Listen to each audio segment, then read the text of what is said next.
Hey, Sporty Shorty 517. So good to be back with you today. And what's today's topic? Topic is boxing, and the subtopic is going to be about the exhibition fights that have been going on recently, the controversy surrounding them Mm, between boxers or MMA fighters and other celebrities, mainly other athletes that pretty much haven't boxed before, mm, that just took it on as a so-called hobby mm-hmm, and decided they were going to get in the ring with real fighters. mm, Um, Me personally, I think that's very controversial. I don't really agree with it. Um, I understand these guys trying to get their money. I don't really knock that, but I just think it's very dangerous to mm, actually get in the ring with a real fighter. I think that not having the muscle memory mm-hmm. of being a real boxer and actually getting hit, and reacting to getting hit, I think is very detrimental to someone who doesn't have the muscle memory to take a hit like that. Mm. You know, So you're saying you would say muscle memory is like the key, and that comes over time that with comes over time with training, like training for ample years training for and years and years. years to perfect your craft. Mm-hmm. And I feel like boxing is not something you can just pick up Mm-hmm. the way you could pick up another sport. Mm. And even other sports are hard to pick up, but at least there's not contact in terms of to your head Right. as much. Uh-huh. So I think that that's a big difference. Right. I You think don't it's play just you boxing. don't play boxing, you Mm-hmm. do boxing. Mm. It's something you do. It's a sport, but it's a full contact sport. Mm-hmm. It's just like MMA. You don't get into MMA and just play MMA. Mm-hmm. You don't play MMA. You don't play boxing. Mm-hmm. You play baseball, football, basketball, tennis. You play those sports. Mm-hmm. But boxing is not something you play, and there's a reason why they don't call it play boxing. Mm. You can die in the ring. Mm-hmm. And you can get seriously injured. Mm-hmm. And it's a lot easier for someone who's not a real boxer to get injured than someone who's been boxing, you know, pretty much their whole life. Right. It's a big difference. It's something that generally takes years of training to be able to be qualified to get in the ring. Mm-hmm. And I'm surprised that these fights are getting sanctioned. These fights they're actually getting licenses, to fight these fights, and I think it's kind of crazy. Well, thankfully, my understanding is that Florida did not sanction this last fight, the last exhibition that took place between Mayweather and Logan. I don't believe that was sanctioned by Florida. Yeah, well, someone sanctioned it because it happened. So I I mean, that's how. So That's how you look at it, it huh? was sanctioned by someone because it took place. Gotcha. But anyway, You're right about that. I'm gonna get into my first example. Mm. It's just happened recently between Floyd Mayweather and Logan Paul, who's a YouTube sensation. Mm-hmm. Logan Paul actually has been fighting for a couple years now. He's been training, but again, he's fighting Floyd Mayweather, Mm-hmm. who's pound for pound probably considered the best fighter in the world Mm-hmm. by many people. Um, Floyd Mayweather's 44 years old. He came into the fight at 155. He's 5'8". You got Logan Paul on the other hand, 6'2", about 190 pounds, and he's only 26. So like 100% unevenly matched. Unevenly matched, and just in terms of weight, that never happens. But then again, it's unevenly matched because Mayweather's a real fighter, and Logan Paul, this is not his career. I mean, I think he wants it to be his career now, and that's admirable to a certain degree. But at the same time, he's known for YouTube.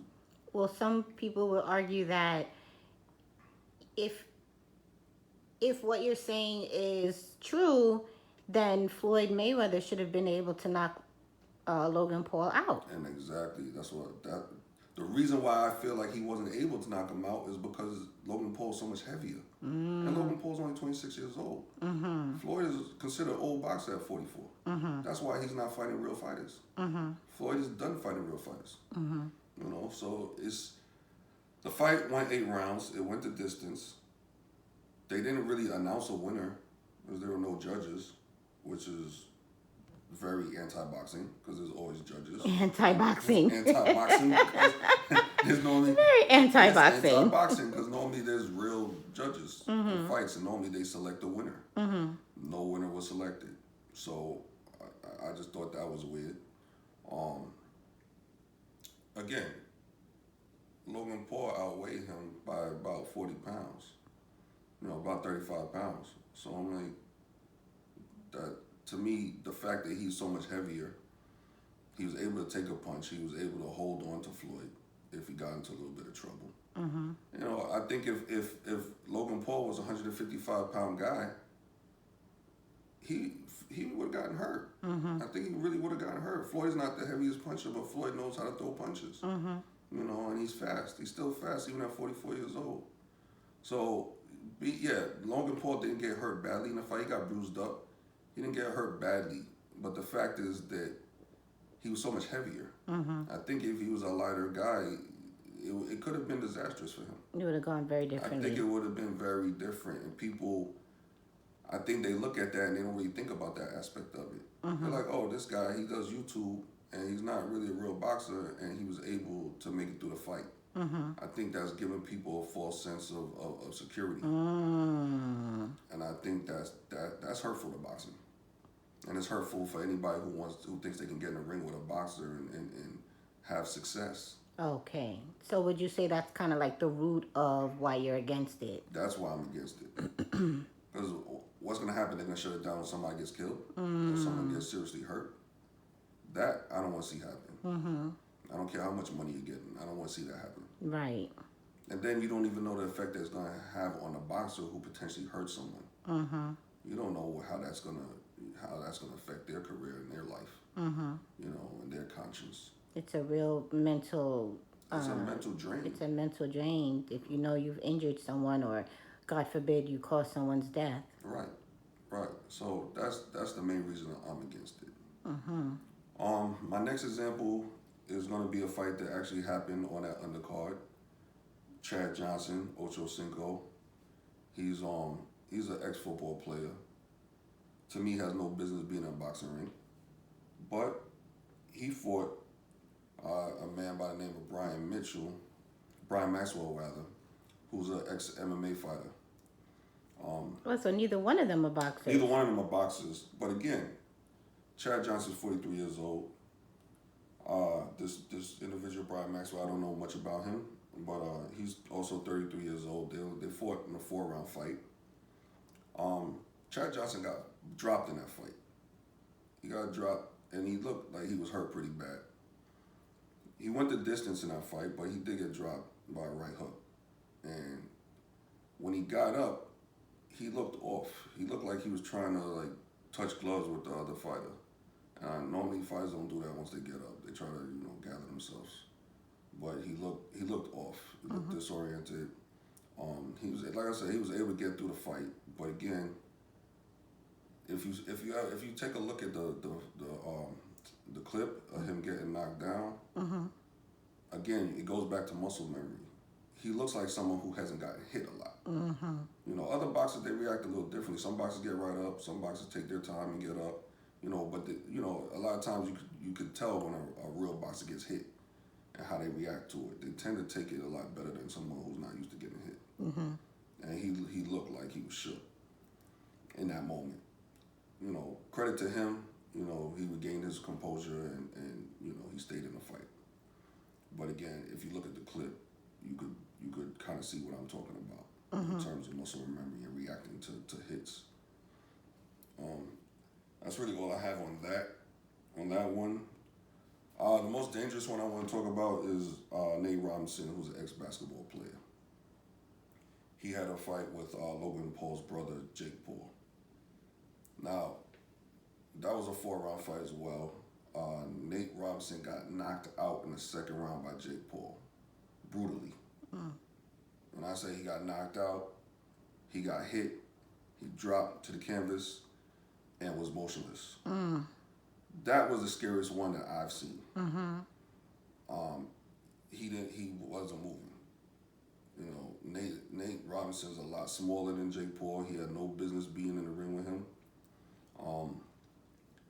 luckily, Nate Robinson came out of it okay. But the way he got knocked out, there was no reason to believe he might not get back up. There was no reason to believe that based on how it looked. Scary It moment. was scary. It was scary. You know, I'm pretty sure he went to the hospital and had to get checked out and all that. But it was once I saw that, I was like, I don't want to see that anymore. I was like, I'm not interested in those type of fights.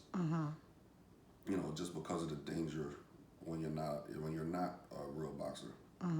You know, you haven't trained years and years.